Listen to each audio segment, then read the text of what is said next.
इस उद्घाटन समारोह के लिए इससे बड़ी बात क्या होगी कि स्वयं हर पल देश के हित का सोचने वाले, करोड़ों भारतीय वासियों के दिल में अपनी जगह बनाने वाले, आत्मनिर्भर भारत की अगुवाई करने वाले राष्ट्रनायक प्रधानमंत्री श्री नरेंद्र मोदी जी इसका उद्घाटन अपने कर कमलों से करें। तो देवियों और सज्जनों, तालियों के साथ स्वागत करते हैं भारत के प्रधानमंत्री श्री नरेंद्र मोदी जी का।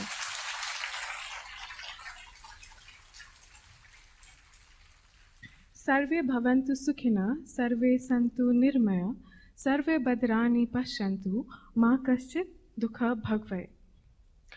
आदरणीय प्रधानमंत्री जी, आपका आज के राष्ट्रीय मापिकी सम्मेलन के उद्घाटन समारोह में हार्दिक अभिनंदन है।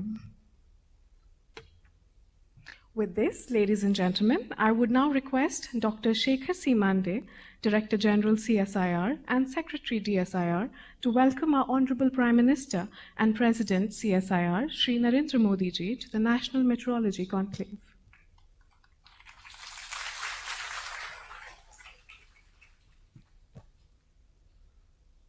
आदरणीय प्रधानमंत्री जी और CSIR सोसाइटी के अध्यक्ष श्रीमान नरेंद्र मोदी जी, माननीय विज्ञान प्रौद्योगिकी, पृथ्वी विज्ञान, स्वास्थ्य और परिवार कल्याण मंत्री और CSIR सोसाइटी के उपाध्यक्ष डॉक्टर हर्षवर्धन जी, यहाँ उपस्थित सभी NPL परिवार के और CSIR परिवार के जुड़े हुए सदस्य ऑनलाइन, 60 अलग अलग देशों से जुड़े हुए लोग इस कॉन्फ्रेंस में, सर्वप्रथम मैं आदरणीय प्रधानमंत्री जी का इस समारोह में हार्दिक स्वागत करता हूं।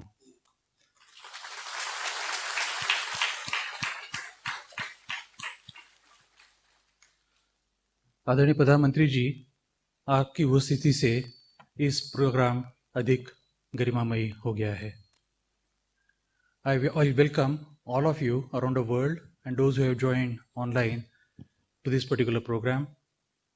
From CSI family, I would like to extend our hearty felicitations to NPL members, former and current NPL members, for entering into the glorious 75th year.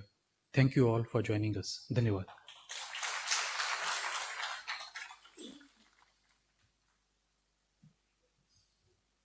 May I now request the Honorable Prime Minister to unveil the 75th commemoration plaque depicting the IST and BND network across the country to further spirit of Atmanirbhar Bharat in every sector.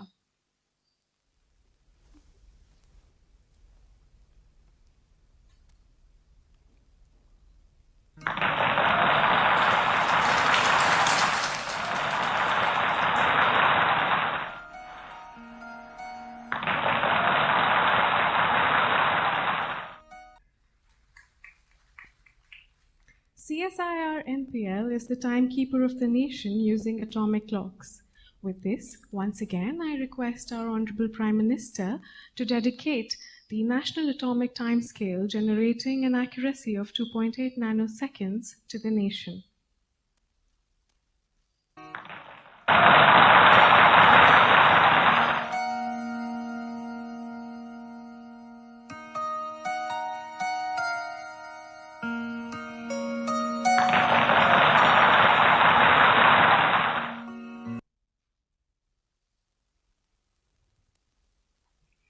Further, I request the Honorable Prime Minister to dedicate the Bharatiya Nirdeshak Dravya to the nation for self-reliance in supporting testing and calibration laboratories across the country for quality assurance at par with international standards.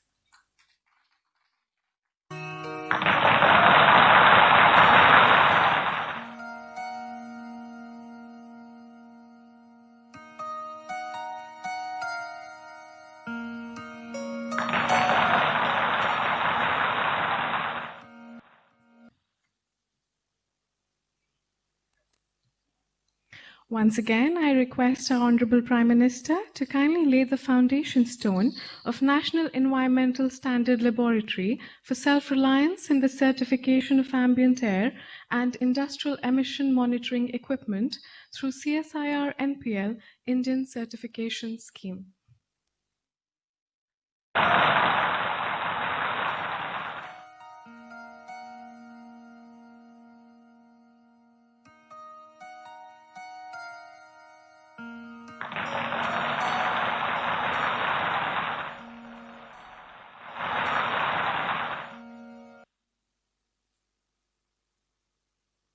With this, ladies and gentlemen, I would now request our Honorable Prime Minister, Shri Narendra Modi ji, to kindly address the gathering. नमस्कार। केंद्रीय मंत्रिमंडल में मेरे साथी doctor Harshvardhan जी, principal scientific adviser doctor Vijay Raghavan जी, CSIR के मुखिया doctor Shekhar Shri Mande जी, विज्ञान जगत के अन्य सभी महानुभाव, देवी और सज्जनों, नेशनल फिजिकल लेबोरेटरी की प्लैटिनम जुबिली समारोह की आप सभी को बहुत बहुत बधाई। आज हमारे वैज्ञानिक नेशनल एटॉमिक टाइम स्केल और भारतीय निर्देशक द्रव्य प्रणाली राष्ट्र को समर्पित कर रहे हैं और साथ ही देश की पहली नेशनल एनवायरमेंटल स्टैंडर्ड्स लेबोरेटरी का शिलान्यास भी हुआ है। नए दशक में ये शुभारंभ देश का गौरव बढ़ाने वाले हैं। साथियों, नया साल अपने साथ एक और बड़ी उपलब्धि लेकर आया है। भारत के वैज्ञानिकों ने एक नहीं, दो made in India Covid vaccine विकसित करने में सफलता पाई है। भारत में दुनिया का सबसे बड़ा कोविड वैक्सीन प्रोग्राम भी शुरू होने जा रहा है। इसके लिए देश को अपने वैज्ञानिकों के योगदान पर बहुत गर्व है। हर देशवासी आप सभी वैज्ञानिकों का, टेक्नीशियनों का, सबका कृतज्ञ है। साथियों, आज उस समय को भी याद करने का दिन है जब हमारे वैज्ञानिक संस्थानों ने, आप सब ने कोरोना से मुकाबले के लिए वैक्सीन को विकसित करने के लिए दिन रात एक कर दिया। CSIR समेत अन्य संस्थानों ने एक साथ आकर हर चुनौती का सामना किया, नई नई परिस्थितियों के समाधान तलाशे। आपके इस समर्पण से आज देश में अपने इन साइंस इंस्टीट्यूशंस के प्रति जागरूकता और सम्मान का एक नया भाव पैदा हुआ है। हमारे युवा आज CSIR जैसे संस्थानों के बारे में और ज्यादा जानना समझना चाह रहे हैं। इसलिए मैं चाहूंगा कि CSIR के वैज्ञानिक देश के ज्यादा से ज्यादा स्कूलों के साथ, छात्र छात्राओं के साथ संवाद करें। कोरोना काल के अपने अनुभवों को और इस शोध क्षेत्र में किए गए कामों को नई पीढ़ी से साझा करें। इससे आने वाले कल में आपको युवा वैज्ञानिकों की नई पीढ़ी तैयार करने में, उन्हें प्रेरित करने में बड़ी मदद मिलेगी। साथियों, थोड़ी देर पहले 7.5 दशक की आपकी उपलब्धियों का यहां जिक्र हुआ है। इन वर्षों में इस संस्थान की अनेक महान विभूतियों ने देश की उत्तम से उत्तम सेवा की है। यहां से निकले समाधानों ने देश का पथ प्रशस्त किया है। सीएसआईआर एनपीएल ने देश के विकास के साइंटिफिक एवोल्यूशन और इवैल्यूएशन दोनों में अपना अहम रोल निभाया है। बीते सालों की उपलब्धियां और भविष्य की चुनौतियों पर चर्चा के लिए आज यहां कॉन्क्लेव भी हो रहा है। साथियों, आप जब पीछे देखते हैं तो आपकी शुरुआत गुलामी से बाहर निकले भारत के नवनिर्माण के लिए की गई थी। समय के साथ आपकी भूमिका में और विस्तार हुआ है। अब देश के सामने नए लक्ष्य हैं, नई मंजिलें भी हैं। देश वर्ष 2022 में अपनी स्वतंत्रता के 75 वर्ष पूरे कर रहा है। वर्ष 2047 में 2047 में हमारी आजादी के 100 वर्ष होंगे। इस टाइम पीरियड में हमें आत्मनिर्भर भारत के नए संकल्पों को ध्यान में रखते हुए नए मानकों, नए पैमानों, न्यू स्टैंडर्ड्स, न्यू बेंचमार्क्स को गढ़ने की दिशा में आगे बढ़ना ही है। साथियों, सीएसआईआर एनपीएल तो भारत का एक प्रकार से टाइम कीपर है, यानी भारत के समय की देखरेख व्यवस्था आपके ही जिम्मे है। जब समय की जिम्मेदारी आपकी है तो समय का बदलाव भी आपसे ही शुरू होगा। नए समय का, नए भविष्य का निर्माण भी आपसे ही दिशा पाएगा। साथियों, हमारा देश दशकों से क्वालिटी और मेजरमेंट के लिए विदेशी स्टैंडर्ड्स पर निर्भर रहा है, लेकिन इस दशक में भारत को अपने स्टैंडर्ड्स को नई ऊंचाई देनी होगी।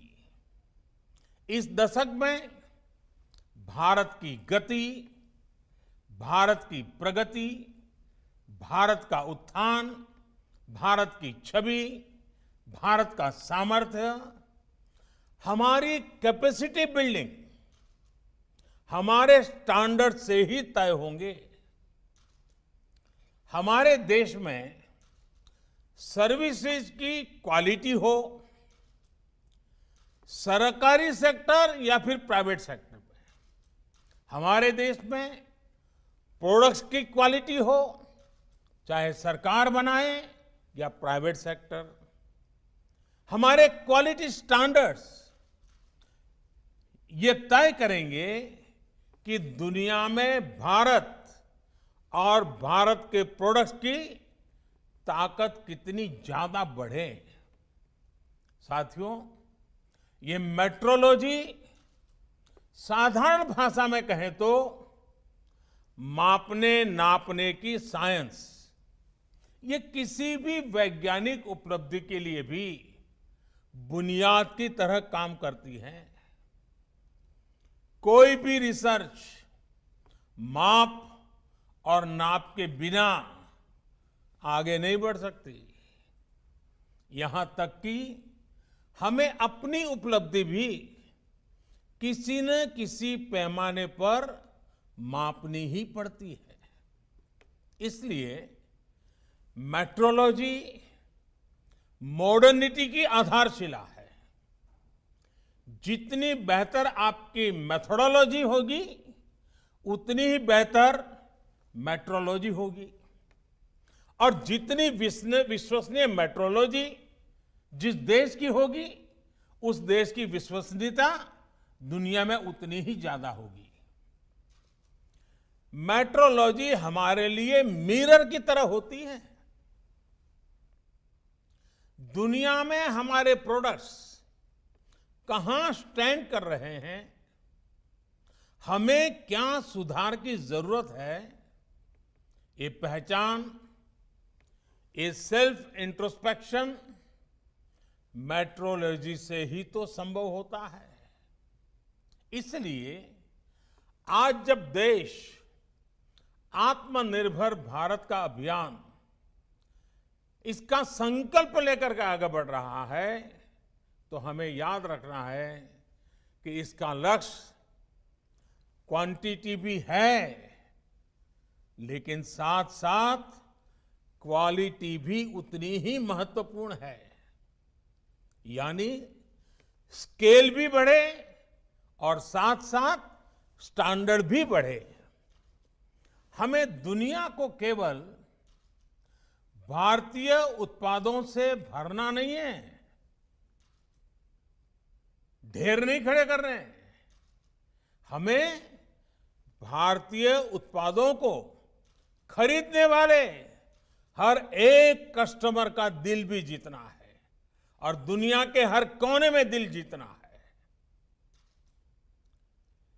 मेड इन इंडिया की न केवल ग्लोबल डिमांड हो, बल्कि ग्लोबल एक्सेप्टेंस भी हो, ये हमें सुनिश्चित करना है।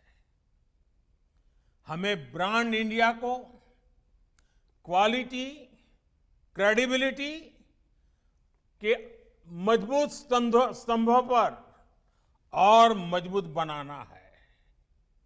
साथियों, मुझे खुशी है कि भारत अब इस दिशा में तेजी से आगे बढ़ रहा है। आज भारत दुनिया के उन देशों में है जिनके पास अपना नेविगेशन सिस्टम है। नाविक से भारत ने ये उपलब्धि हासिल करके दिखाई है। आज इसी और एक और कदम बढ़ा है।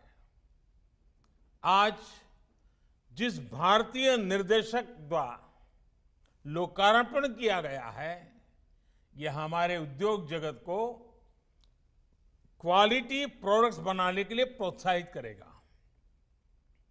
अब food, edible oils, minerals, heavy metals, pesticide, pharma और टेक्सटाइल, ऐसे अनेक क्षेत्रों में अपने सर्टिफाइड रेफरेंस मटेरियल सिस्टम को मजबूत करने की तरफ हम तेजी से आगे बढ़ रहे हैं। अब हम उस स्थिति की तरफ बढ़ रहे हैं जहां इंडस्ट्री रेगुलेशन सेंट्रिक अप्रोच के बजाय कंज्यूमर ओरिएंटेड अप्रोच की तरफ बढ़े। इन नए मानकों से देश भर के जिलों में वहां के लोकल प्रोडक्ट को ग्लोबल पहचान दिलाने का अभियान है। उसको बहुत लाभ मिलेगा। इससे हमारे एमएसएमई सेक्टर को विशेष लाभ होगा, क्योंकि बाहर की जो बड़ी मैन्युफैक्चरिंग कंपनियां भारत आ रही हैं, उनको यहीं पर इंटरनेशनल स्टैंडर्ड्स की लोकल सप्लाई चेन मिलेगी। सबसे बड़ी बात, नए मानकों से एक्सपोर्ट और इंपोर्ट दोनों की क्वालिटी सुनिश्चित होगी।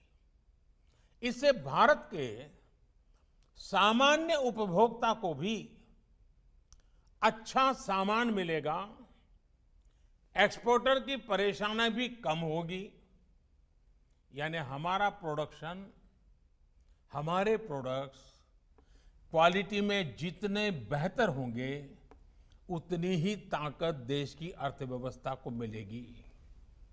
साथियों, अतीत से लेकर वर्तमान तक आप कभी भी देखें, जिस देश ने साइंस को जितना आगे बढ़ाया है, वो देश उतना ही आगे बढ़ा है। ये साइंस, टेक्नोलॉजी और इंडस्ट्री का वैल्यू क्रिएशन साइकिल है। साइंस से कोई आविष्कार होता है तो उसी के प्रकाश में टेक्नोलॉजी विकसित होती है और टेक्नोलॉजी से इंडस्ट्री खड़ी होती है, नए उत्पाद तैयार होते हैं, नए आइटम निकलते थे, प्रोडक्ट निकलते हैं। इंडस्ट्री फिर नए रिसर्च के लिए साइंस में इन्वेस्ट करती है और ये साइकिल नई संभावनाओं की दिशा में आगे बढ़ती जाती है। सीएसआईआर एनपीएल ने भारत के इस वैल्यू साइकिल को आगे बढ़ाने में अहम भूमिका निभाई है। आज जब देश आत्मनिर्भर भारत के लक्ष्य को लेकर आगे बढ़ रहा है, तब साइंस से मास मैन्युफैक्चरिंग की इस वैल्यू क्रिएशन साइकिल, इसका महत्व और बढ़ जाता है। इसलिए सीएसआईआर को इसमें बड़ा रोल निभाना होगा। साथियों, सीएसआईआर एनपीएल ने आज जिस नेशनल एटॉमिक टाइम स्केल उसे जो देश को सौंपा है, उससे भारत नैनो सेकंड यानी 1 सेकंड के 1 अरब हिस्से तक समय को मापने में भी आत्मनिर्भर बन गया है। 2.8 नैनो सेकंड इसका ये एक्यूरेसी लेवल हासिल करना अपने आप में बहुत बड़ा सामर्थ्य है। अब इंटरनेशनल स्टैंडर्ड टाइम, उसको हमारा Indian standard time 3 nano second से भी कम की एक्यूरेसी लेवल से मैच कर रहा है। इसमें इसरो सहित हमारे जितने भी संस्थान कटिंग एज टेक्नोलॉजी में काम कर रहे हैं, उनको बहुत मदद मिलने वाली है। इससे banking, railway, defence, health, telecom, weather forecast, disaster management, अनगिनत सेक्टर से जुड़ी आधुनिक टेक्नोलॉजी में ये बहुत मदद मिलेगी। इतना ही नहीं, ये इंडस्ट्री, हम जो इंडस्ट्री 4.0 की बात करते हैं, उस इंडस्ट्री 4.0 के लिए भी भारत की भूमिका को सशक्त करेगा। साथियों, आज का भारत पर्यावरण की दिशा में दुनिया का नेतृत्व करने की तरफ बढ़ रहा है, लेकिन एयर क्वालिटी और एमिशन को मापने की टेक्नोलॉजी से लेकर टूल्स तक हम दूसरों पर निर्भर रहे हैं। आज इसमें भी आत्मनिर्भरता के लिए हमने एक बड़ा कदम उठाया है। इससे भारत में प्रदूषण से निपटने के लिए ज्यादा सस्ते और प्रभावी सिस्टम तो विकसित ही होंगे, साथ में एयर क्वालिटी और एमिशन से जुड़ी टेक्नोलॉजी के ग्लोबल मार्केट में भी भारत की हिस्सेदारी बढ़ जाएगी। हमारे वैज्ञानिकों के ही सतत प्रयासों से भारत आज ये उपलब्धि हासिल कर रहा है। साथियों, किसी भी प्रगतिशील समाज में रिसर्च जीवन का एक सहज स्वभाव भी होता है और सहज प्रक्रिया भी होती है। रिसर्च के प्रभाव कॉमर्शियल भी होते हैं, सोशल भी होते हैं, और रिसर्च हमारे ज्ञान को, हमारी समझ को विस्तार देने के लिए भी काम आती है। कई बार रिसर्च करते समय यह अंदाजा नहीं होता है कि फाइनल गोल के अलावा भी वो और किस दिशा में जाएगी, भविष्य में वो और किस काम आएगी। लेकिन इतना तय है कि रिसर्च ज्ञान का नया अध्याय कभी भी व्यर्थ नहीं जाता है। हमारे यहां शास्त्रों में जैसे कहा है ना, आत्मा कभी मरती नहीं है, मैं मानता हूं रिसर्च भी कभी मरती नहीं है। इसलिए मैं ऐसे कितने ही उदाहरण हैं, फादर ऑफ जेनेटिक्स मेंडल के काम को पहचान कब मिली? उनके जाने के बाद मिली। निकोला टेस्ला के काम का पोटेंशियल भी काफी बाद में दुनिया पूरी तरह समझी। कई रिसर्च हम जिस दिशा में, जिस उद्देश्य के लिए कर रहे होते हैं वो पूरा नहीं होता, लेकिन वही रिसर्च किसी दूसरे सेक्टर में पाथ ब्रेकिंग हो जाती है।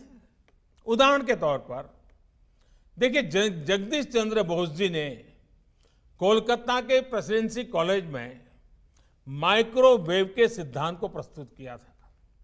सर बोस उनके कॉमर्शियल इस्तेमाल की दिशा में नहीं बढ़े, लेकिन आज रेडियो कम्युनिकेशन सिस्टम उसी सिद्धांत पर खड़ा है। विश्व युद्ध के समय जो रिसर्च युद्ध के लिए था या सैनिकों को बचाने के लिए हुई, बाद में उन्होंने ही अलग अलग सेक्टर्स को रिवॉल्यूशनाइज कर दिया। ड्रोन्स भी पहले युद्ध के लिए ही बनाए गए थे, लेकिन आज ड्रोन से फोटोशूट भी हो रहा है और सामान की डिलीवरी भी हो रही है। इसलिए आज ये जरूरी है कि हमारे वैज्ञानिक, हमारे खासकर युवा वैज्ञानिक रिसर्च के क्रॉस यूटिलाइजेशन की हर संभावना को एक्सप्लोर करें। उनके सेक्टर से बाहर उनकी रिसर्च को कैसे प्रयोग हो सकता है, ये सोच हमेशा रहनी चाहिए। साथियों, आपकी छोटी सी रिसर्च कैसे दुनिया का भविष्य बदल सकती है, कई उदाहरण हैं दुनिया में। अगर बिजली का उदाहरण ले ले, आज जीवन का कोई ऐसा हिस्सा नहीं है, कोई पहलू नहीं है जहां बिजली के बिना गुजारा हो सके। ट्रांसपोर्टेशन हो, कम्युनिकेशन हो, इंडस्ट्री हो या फिर रोजमर्रा का जीवन, सब कुछ बिजली से जुड़ा हुआ है। एक सेमीकंडक्टर के आविष्कार ने दुनिया इतनी बदल गई है। एक डिजिटल क्रांति ने हमारे जीवन को कितना एनरिच कर दिया है। ऐसी कितनी ही संभावनाएं इस नए भविष्य में हमारे युवा रिसर्चर के सामने पड़ी है। आने वाला भविष्य आज से बिल्कुल अलग होगा और इस दिशा में वो एक रिसर्च, वो एक आविष्कार आप ही को करना है। पिछले 6 सालों में देश ने इसके लिए नए सिरे से फ्यूचर रेडी इकोसिस्टम बनाने की दिशा में काम किया है। आज भारत ग्लोबल इनोवेशन रैंकिंग में दुनिया के टॉप 50 देशों में पहुंच गया है।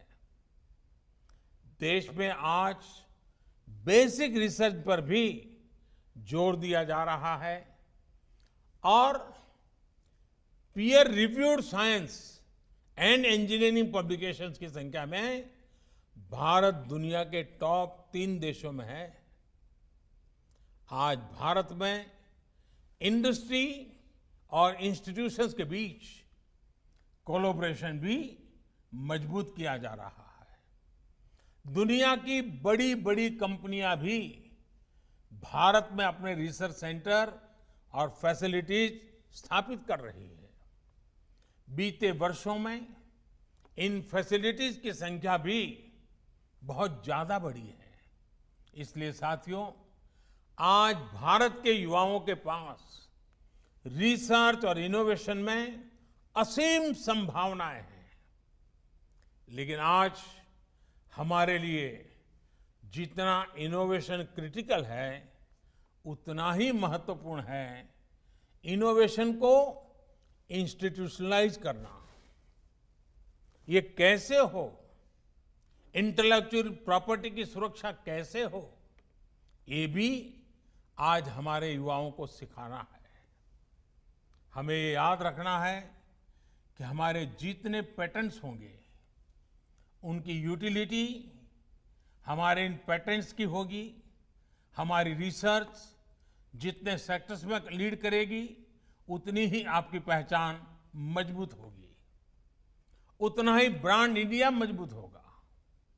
हम सबको कर्मण्येवाधिकारस्ते मां फलेषु कदाचन के मंत्र से ऊर्जा लेकर कर्म में जुटे रहना है। और शायद इस मंत्र को जीवन में अगर किसी ने उतारा है तो मुझे हमेशा लगता है साइंटिस्टों ने उतारा हुआ है।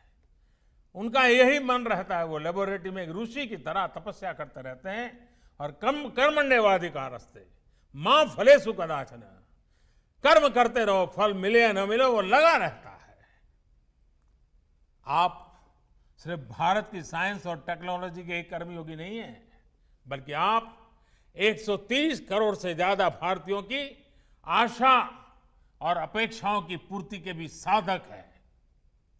आप सफल होते रहें, इसी कामना के साथ आपको नए साल की फिर से बहुत बहुत शुभकामनाएं देता हूं।